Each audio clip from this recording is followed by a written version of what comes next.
साथ ही अब देखते हैं कुछ रिसेंट में असेसमेंट्स टर्म्स हैं, इनको भी डिस्कस कर लेते हैं। यहाँ बहुत इंपॉर्टेंट हैं और कभी कभी कंफ्यूजिंग भी हो जाती हैं। अगर हम नहीं पढ़ते हैं, अगर डायरेक्ट आती हैं सीधे, तो हमें कंफ्यूजन में डाल देती हैं। तो यहाँ हम तीन चीज़ों को देख रहे हैं। असेसमेंट फॉर लर्निंग, तो यहाँ ध्यान देना है फोर पर, सीखने के लिए मूल्यांकन या अधिगम के लिए मूल्यांकन। यहाँ सीखने का मूल्यांकन ऑफ है और यहाँ सीखने के रूप में एज लर्निंग। अभी जो एज लर्निंग है ये आप रोज़ाना घर पे कर रहे हैं। जो भी बच्चा सीटेट के लिए पढ़ रहा है और अपने अंदर देख रहा है कि मैं कहाँ तक प्रिपेयर हो गया हूँ, कहाँ कहाँ मेरी कमियाँ हैं, कैसे मैं उन्हें दूर कर रहा हूँ, कैसे मजबूत हो रहा हूँ, तो ये आप डेवलप कर रहे हैं थर्ड टर्म एज। तो जब भी आप देखें, अपने आप को देखें, हम जब अपने आप को देखते हैं तो ये मेटाकॉग्निज्म की बात करते हैं। मेटाकॉग्निज्म अधिसंज्ञान। छात्र अपने सीखने की प्रक्रिया को ध्यान पूर्वक देखता है। कैसे देखता है? जैसे रेगुलर उसे फीडबैक मिलता है। अब फीडबैक कैसे मिल रहा है? आप लास्ट ईयर के कुछ क्वेश्चंस कर रहे हैं, रिमाइंड कर रहे हैं माइंड में, आप कर पा रहे हैं या नहीं कर पा रहे हैं। ये फीडबैक आप अपने ऊपर लेकर समझ सकते हैं, अपने आप से जोड़कर देखिए। अब इस समय बच्चे से जोड़कर नहीं। और जब अगर आप संतुष्ट नहीं होते हैं तो उसमें सुधार, एडजस्टमेंट करते हैं, कुछ नई चीज़ों को सीखते हैं, अडेप्ट करते हैं और सीखने के लिए बड़े बदलाव करते हैं, यानी कि उसमें सुधार करते हैं, चेंजेस लाते हैं। तो ये है assessment as learning. Assessment as learning में आप अपने आप को रखिए एज ए स्टूडेंट। तो ये स्टूडेंट करता है और यहाँ से जो वर्ड निकल कर आता है वो मेटाकॉग्निजन। मेटाकॉग्निजन में दो वर्ड हैं, मेटा और कॉग्निशन, जो जुड़ गया है, यानी कि स्वसंज्ञान, खुद का संज्ञान, खुद के बारे में देखना, खुद के बारे में जानना, स्वयं को जानना। बहुत सारे वर्ड हिंदी में आप बना सकते हैं, लेकिन यहाँ ध्यान रखें मेटाकॉग्निजन।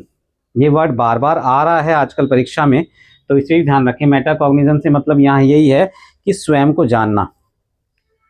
और हमारा काम भी यही है कि छात्र कॉन्फिडेंस महसूस करे। स्टूडेंट कैसा महसूस करे? कॉन्फिडेंस। वो कॉन्फिडेंस कब होता है?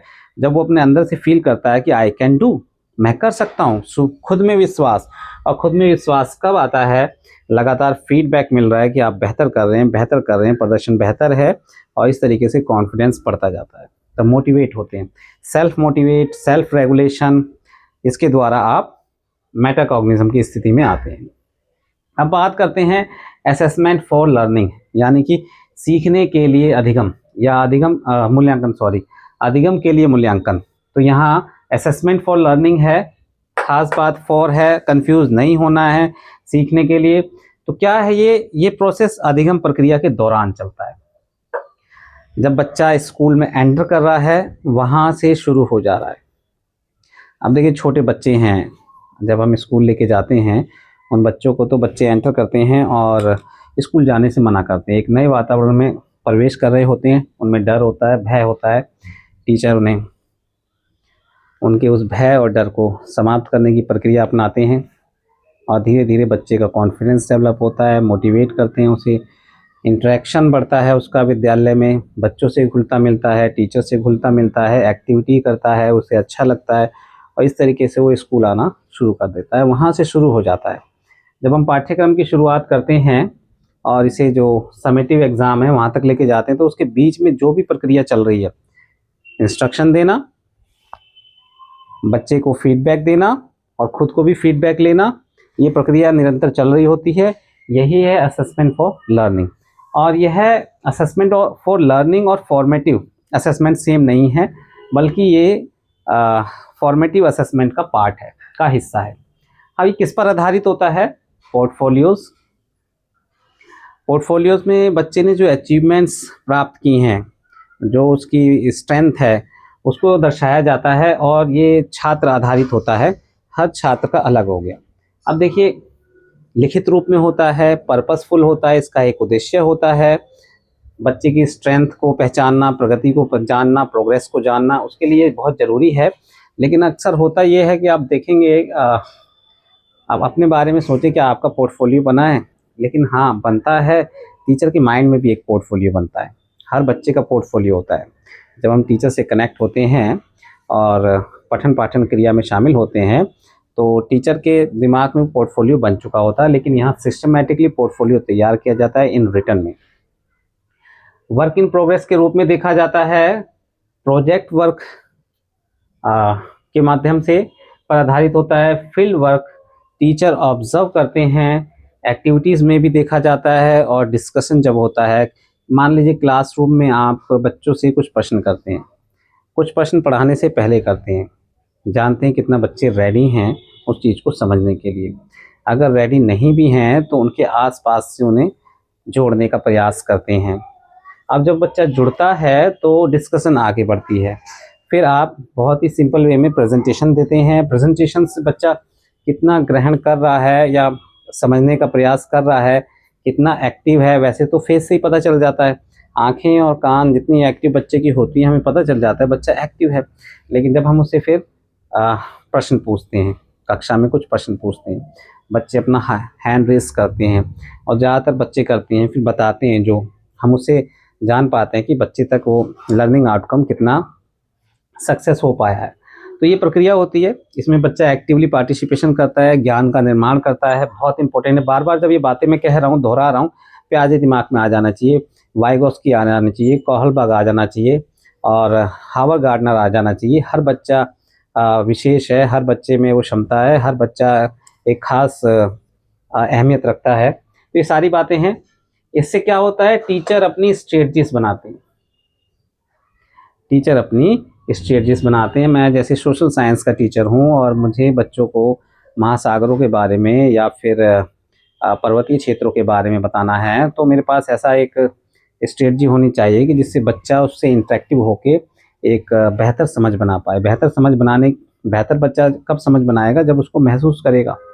लेकिन महसूस कैसे करे, ना तो यहाँ पर्वत है ना समुद्र है। तो हम एक ऐसा मैप वहाँ पर यूज़ कर सकते हैं जिसमें पर्वत श्रृंखला थोड़ी उभरी हुई हो, जिसे बच्चा छू कर महसूस कर सके पठार को और वृक्षों को। तो उससे वो जब छू कर महसूस करेगा तो उससे ज़्यादा जुड़ाव महसूस करेगा। हमारे पास एक टूल किट होनी चाहिए जिसमें मिट्टी और चट्टानों के कुछ एग्जाम्पल्स हों, तो बच्चा उसे छू कर देखेगा। जब हम क्लासरूम में सोशल साइंस की बात करते हैं और उसमें संसाधनों के बारे में पढ़ाते हैं, मृदा के बारे में पढ़ाते हैं, मिनरल्स के बारे में पढ़ाते हैं, तो बच्चे जहाँ बैठे होते हैं, सर के ऊपर, सर के नीचे, वो सारी चीज़ें उनके सामने होती हैं। बच्चे मिट्टी से पहले से ही अवगत होते हैं, बस उनको सिस्टमेटिकली बताना प्रयास करते हैं। बच्चे नीचे बैठे हैं, फर्श है या फिर नीचे रॉक्स हैं या फिर सर के ऊपर भी ऐसी स्थिति है, चाहे लेंटर हो उसके अंदर सरिया है या फिर गाटर का इस्तेमाल किया गया है, वो सब मिनरल्स हैं, या दरवाजे, खिड़की, इन सब चीज़ों से भी बच्चों को एहसास दिला सकते हैं। बच्चे को डिस्क्रिप्टिव, हमारा जो प्राइमरली फोकस होता है, जो फीडबैक किस तरह का होना चाहिए, वो डिस्क्रिप्टिव होना चाहिए। फीडबैक तो ओरली भी हो सकता है, रिटन में भी हो सकता है, लेकिन ये डिस्क्रिप्टिव व्याख्यात्मक होता है। और इसमें जब बच्चा जो क्या करता है कि वो मेटाकॉग्निशन, फिर से वर्ड आ रहा है कि अपने आप में कितना सुधार हो रहा है, कितना वो कॉन्फिडेंस महसूस कर रहा है उस विषय में, तो ये मेटाकॉग्निज्म है, मेटाकॉग्निशन। इस पे ध्यान देंगे। सेल्फ रिफ्लेक्शंस, रिफ्लेक्टिव टीचिंग, यानी कि चिंतनशील शिक्षण यहाँ पर होता है। तो बच्चा खुद भी चिंता करता है, चिंता इस रूप में कि कितना गंभीर रूप से वो विषय को ले रहा है, उसे समझ में आ रहे हैं, वो प्रगति कर रहा है, खुद में कॉन्फिडेंस पैदा हो रहा है उसमें, और वो हर एक्टिविटी में फिर उत्साहपूर्वक पार्टिसिपेट कर रहा है। तो बच्चे का एंगेजमेंट, पार्टिसिपेशन, एक्टिवली वो पार्टिसिपेशन, ये बहुत इंपॉर्टेंट है। बार बार जितने भी बार बार आए तो यहाँ चाइल्ड सेंटर्ड ही है। तो ये है हमारा असेसमेंट फॉर लर्निंग। अधिगम के लिए मूल्यांकन, कई बार हम क्या होता है हिंदी में बस रटते रह जाते हैं, अधिगम के लिए मूल्यांकन, अधिगम के लिए मूल्यांकन नहीं। यहाँ पर आप समझिए, बच्चे से टीचर का इंटरेक्शन हो रहा है, आप या तो अपने आप को टीचर के रूप में रखिए या बच्चे के रूप में रखिए। जो भी वहाँ टीचर बच्चे को इंस्ट्रक्शंस दे रहे हैं और बच्चा उस इंस्ट्रक्शंस पे कार्य कर रहा है और उसके बाद फीडबैक दे रहे हैं बच्चे को, और बच्चा फिर से उसमें सुधार कर रहा है, तो ये सारा प्रोसेस 4 है, यानी के लिए, अधिगम के लिए मूल्यांकन। हर दिन हो रहा है, डेली हो रहा है, जब तक हो रहा है जब तक समेटिव एग्जाम नहीं हो रहा है। अब हम आते हैं नेक्स्ट, असेसमेंट ऑफ लर्निंग। अब ये बहुत जानना जरूरी है कि भाई एक संस्थान बना है, उसको पहले से पूर्व निर्धारित उद्देश्य हैं और उन उद्देश्य को हमें प्राप्त करना है। स्कूल है, स्कूल से जैसे दिल्ली गवर्नमेंट है, उत्तर प्रदेश सरकार है, तो ये 10th और 12th के एग्जाम सरकार का भी मूल्यांकन हो रहा है। तो यहाँ सरकार का मूल्यांकन कैसे हो रहा है? जब रिजल्ट आ रहा है, बेहतर रिजल्ट है, 100%, ज़्यादातर फोकस सबका है कि भाई 100% रिजल्ट होना चाहिए। अब 100% रिजल्ट है तो किस चीज़ का देख रहे हैं? समेटिव असेसमेंट का देख रहे हैं। तो ये है एविडेंस ऑफ सक्सेस, है एक तरह का वो एविडेंस है सफलता का, क्योंकि रिपोर्ट कार्ड मिल रहा है, चाहे उसमें ग्रेडिंग हो, मार्क्स हो, बच्चा नेक्स्ट क्लास में प्रमोट कर रहा है, स्टूडेंट्स के लिए, टीचर्स के लिए और सिस्टम के लिए भी, system as a whole system के लिए भी। क्या है? ये एक एविडेंस है कि हमारा जो शिक्षा नीति है, पॉलिसीज़ हैं गवर्नमेंट्स की, वो कितनी सफल साबित हो रही हैं। फिर टीचर्स के लिए भी इस रूप में है कि टीचर्स द्वारा अपनाई गई स्ट्रेटजीज कितनी इफ़ेक्टिव हैं, और इससे टीचर्स में भी कॉन्फिडेंस आ रहा है और वो उसमें एक प्रोफिशिएंसी ला रहे हैं, और बच्चे के सामने फिर या क्लासरूम में वो प्रक्रिया और बेहतर हो रही है पठन पाठन की, और बच्चे के लिए भी एक अचीवमेंट्स है। 10th का, जैसे 10th का रिपोर्ट कार्ड तो बहुत ही मायने रखता है, हम सभी जानते हैं 10th 12th का जो रिपोर्ट कार्ड हैं वो कितने मायने रखते हैं कि हमें अगली क्लास में प्रमोट या प्लेसमेंट या न्यू कॉलेजेस या फिर न्यू जॉब के हर जगह वो काम आते हैं, और वो पूरी लाइफ टाइम काम आते हैं।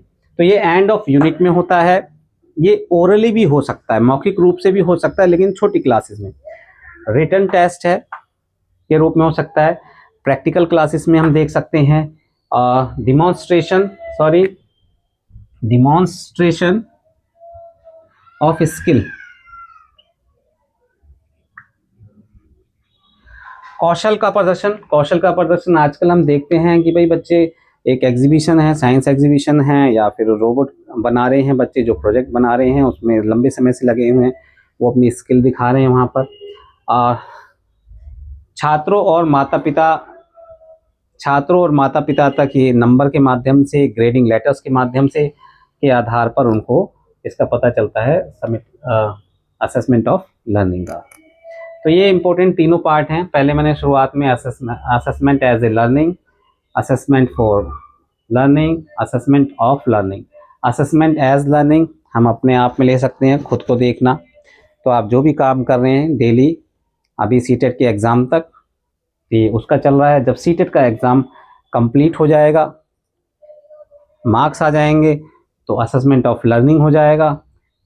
रोज़ाना जो आप अपने आप को जांच रहे हैं, टेस्ट ले रहे हैं, किसी क्लासेस से जुड़े हुए हैं या टीचर से जुड़े हुए हैं, तो ये असेसमेंट फॉर लर्निंग हो रहा है। तो ये देखिए, ये दोनों एक साथ चल रहे हैं, और तीसरे का परिणाम बाद में आना है। उम्मीद है कि मैंने क्लियर करने की पूरी कोशिश की है, आसान शब्दों में की है। आप भी आसान शब्दों में समझिए, अपने आप से जोड़ के देखिए, एज ए स्टूडेंट और एज ए टीचर। धन्यवाद।